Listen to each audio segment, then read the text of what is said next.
What is going on, all of you search action heroes out there in the world? I am Mega Amster. Thank you for checking out this video here, whether you are a new or returning viewer. Thanks for being here. Appreciate your support. Just watching even just a tiny bit of this review video here. And today I am talking about Animal Well, which is an indie Metroidvania game that came out from Big Mode, the publisher, of course, Donkey's publishing studio, and Billy Basso, the developer, just earlier this year. As of this recording, this came out, I believe it was in May of this year. Definitely correct me if I'm wrong about that. But I've played through the game. I have discovered a lot of the secrets, not all. What I'm going to do, because this is another game similar to when I played Tunic earlier this year, where I want you all to experience it for yourselves. So I'm going to try to be as vague as possible when talking about this game, just the general stuff about it, because it really is a game that you should jump in blind, see for yourself. I will have a spoiler section after the fact, which to be honest might be longer than the non-spoiler section. I wouldn't be surprised. Just because there's a lot to unpack there, but we'll see. I'll still try to keep some stuff secret. So with that, I'm going to jump into some gameplay real quick here. Hopefully I should be able to start a new one. There we go. So essentially Animal Well, yeah, like I said, yes, is a Metroidvania, a search action, whatever you want to call it. Of course, as you can see, the 8-bit aesthetic. The very beginning of the game, you're presented with these 4 different random flames that show up. And at the start, it's not going to make sense, and I'm not going to explain what they are here. But very basic, you are just thrown right into it. And this is a really satisfying thing about this game is it gives you all the context clues, for the most part, that you need in the environment and like your surroundings, right? It doesn't hold your hand at all. So if you're looking for that kind of experience, Animal Well is definitely it. So you kind of start off in this area. It's this little blob dude. Look at him. Super cute. And so you start off in this area. And the whole big thing, the reason why it's called the Animal Well is because, yes, there are a bunch of animals that you'll come across. I won't spoil which ones. But that's a whole big thing about like the atmosphere in this game. Think like the I forget what they're called, the bird aliens from Super Metroid, right? That one little section for those of you who know the Shine Spark area. Think like that, but that's kind of the whole thematic theming of this game. And of course, you're in a set of caverns. So I mean, the big comparison really does come down to Metroid. Now, right out of the gate, you know, you're already exploring and finding different stuff. And so the whole point, I mean, you're just supposed to explore. I don't want to say too much because there's a lot that you discover as you go. So, I mean, if you're a fan of Metroidvanias, I would definitely recommend it. What I really like about this game is just its simplistic nature. So, I mean, first of all, like the visuals look really great. There is a way for you to turn off the scan lines. However, I don't know. I think it honestly looks better with the scan lines personally. So I always kept them on when I played my other save file. And there's like some other quality of life stuff there as well you can adjust. But I mean, right off the bat, I mean, it reminds me very much of something like a NES Metroid where you really are just discovering stuff on your own. I'm even wondering if I should like go into too many like secret caverns here, because let me tell you, they are all over the place. There is so much to find in this game that may not be obvious at first. There were a lot of times where I discovered things on like my second, third, fifth, 10th run through a room, and I'm like, wait a minute, like, let me take a look at that environment and see what's up. So there's a lot of secrets to find in this game. So if you get a lot of satisfaction from finding secrets like I did, then you will definitely appreciate that part of this game. So pretty basic. I mean, you got your jump. You do get items as you go along. I won't say which items those are. I will say, like going back to what I was talking about with the simplicity earlier, like not just the visuals, but just the gameplay. It's not cumbersome. Some could see it as maybe too simple, but that even comes down to the items you get. Like there's no...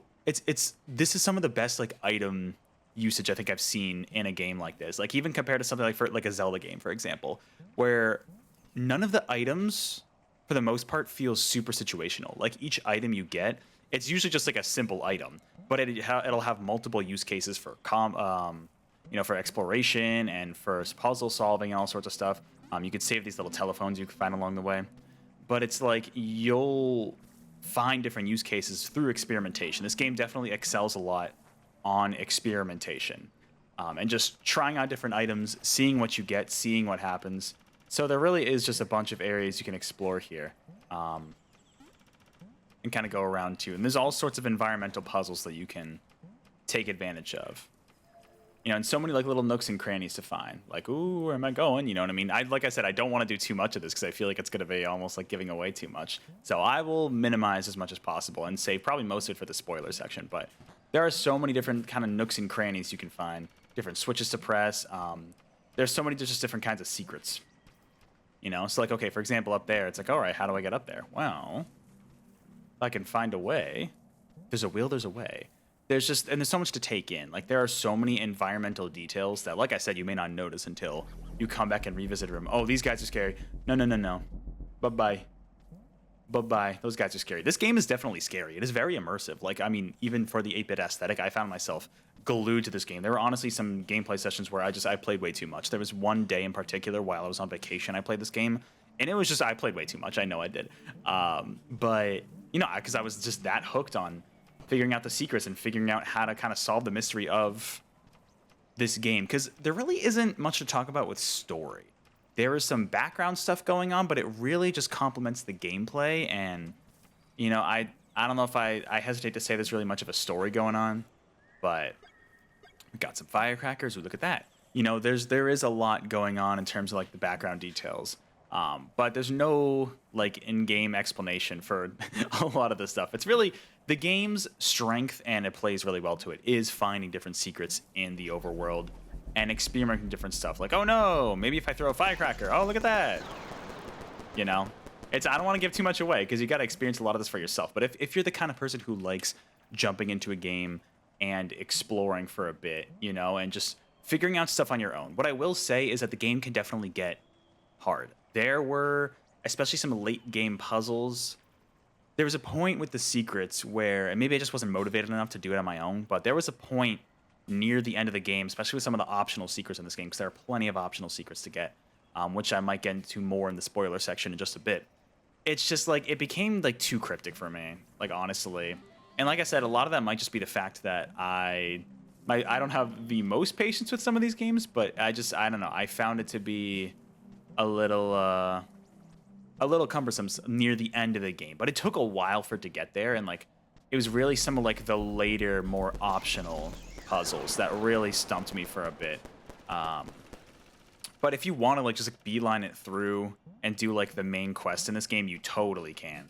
I'm not gonna say what that main quest is to keep, you know, avoid as many spoilers as possible. But there really is just a lot to do, and it can get a little tedious in terms of the optional stuff. But it's definitely not like, I don't know. It's one of those things that it just kind of comes with the genre, so it really depends on what you like. But I definitely found myself stumped and ended up using a guide for mainly the optional stuff. I didn't do all the optional puzzles, which I'll get to in a second, but it really, it's such a rewarding game in terms of, well, there we go, we found the map. And of course, you get the Metroid-like map that you can see. It thankfully highlights some of the icons. You do get stamps later on. You can get a pencil where you can like draw and stuff, which is kind of cool. So there's a lot of functionality with the map that I find super helpful. And like I said, all different sorts of items you get along the way. You can see this whole inventory here. You saw the egg I collected earlier. There are a bunch of eggs to find in the game, and those are some collectibles you can go after. So there is a lot to... There's so much to find. I haven't even mentioned everything. There's so much to find. Different items, all sorts of different collectibles and stuff. And yeah, it's like if you're into that, I think you will get a kick out of this game. Just keep in mind that it can be some of the optional stuff later on. It can be a little frustrating, you know, but if you keep poking around, more than likely you will find out how to explore more, how to get around certain puzzle solutions, because a lot of it, like I said before, just to summarize this non-spoiler part, does come down to experimentation with the items you collect, you know, and just kind of really checking every nook and cranny. You know, it's still nothing, I don't think it's nearly as cryptic as something like the original NES Metroid, right? That was cryptic due to the limitations of the NES. This is cryptic intentionally because, you know, they want you to experiment with the items and explore. It is a little cryptic near the end. It honestly got frustrating for me, so that's why I used a guide. But it was still just like the feeling of going through and finding things on my own. When it came down to using the guide, when I got to that point, I just kind of felt like a chore, which is why I didn't fully finish and get all the optional stuff. But when it hit, it really, that satisfying feeling of exploring really hit for sure. So overall, I mean, hey, if you like Metroidvanias and you like this simple premise enough, and it's not a long game, you know, you can get through this game. You can probably get through the main gameplay in like 5 hours, to be honest. And that's for me. I play very slowly, and there's a lot of optional stuff if you want to make it longer. So overall, definitely enjoyed my time with Animal Well. It got towards the end, I got a little burnt out just because I played so much, but I mean, it hooked me so much, and the sense of exploration is really satisfying in this game. And it's a very appealing aesthetic, so definitely check it out if you're interested. I'm going to just briefly talk about some spoiler stuff right here, right now. So feel free to tune out now, which hopefully have a timestamp in the video here, give you a few seconds to click away if you don't want to have any spoilers. You shouldn't watch this if you have not played this game. And if you ever intend at all, even just a little bit on playing this game, tune away now. I'm going to talk about a few spoiler things. Give you a few seconds. All right. Spoiler time. It's your last warning. I am going to jump into my other load, which you can see here. Here we go. 17 hours. Yeah, a lot of this was me just troubleshooting different stuff here. So yes, okay. So obviously I got all the main stuff. So I got the main ending in this game. I fought off against the Manticore and did all that. And that was pretty. The Manticore was tough. The Manticore was very tricky, let me tell you. There were still a few treasures I wasn't sure if I didn't get or not. So I ended up going after all the eggs. I got the final egg. I got to the second Manticore encounter and did all that. And that was really cool. Although with the eggs, I got about, I think I counted it up. I pretty much got right around 3/4 of all the eggs myself, right? Just marking the map with like the little treasure chest icons like I did here. I don't even know what that item that is. That's something I didn't get. You know, marking the map with that and kind of exploring as I go. But then the last quarter, I got to a point where I'm like, you know what? Like that's where I really started to use the guide to be like, all right, let me use the guide. Let me get into this. And then that obviously got me to the final egg. And then I got to the second Manticore encounter, which was very cool. Then exploring some of the optional areas like the house and whatever. I almost went after all the secret bunnies. I did maybe like 3 or 4 of them. I did not do all of them. I thought the mural one was pretty cool. I mean, obviously, I played this game a few months after it originally came out, so I didn't get to experience that as it was happening. But I did get to, I just looked up the solution and did that myself, honestly. Because it's online at this point. You can solve it yourself just by looking it up, which, I mean, at this point, you kind of have to a little bit. But it's cool that that feature was there. And of course, I didn't get, being in the first run through this game, I did not get the speed running figurines. I did not get the one with the skulls where if you die too many times, you're blocked off from it. I couldn't get that because I died quite a few times in this game, just experimenting with different stuff. But I mean, yeah, like the encounters in this game are really cool. The animal encounters were definitely a highlight for me. Especially I think like the chameleon, iguana, whatever it is, was really cool. I really liked that one. The ostrich was pretty fun and kind of experimenting with that.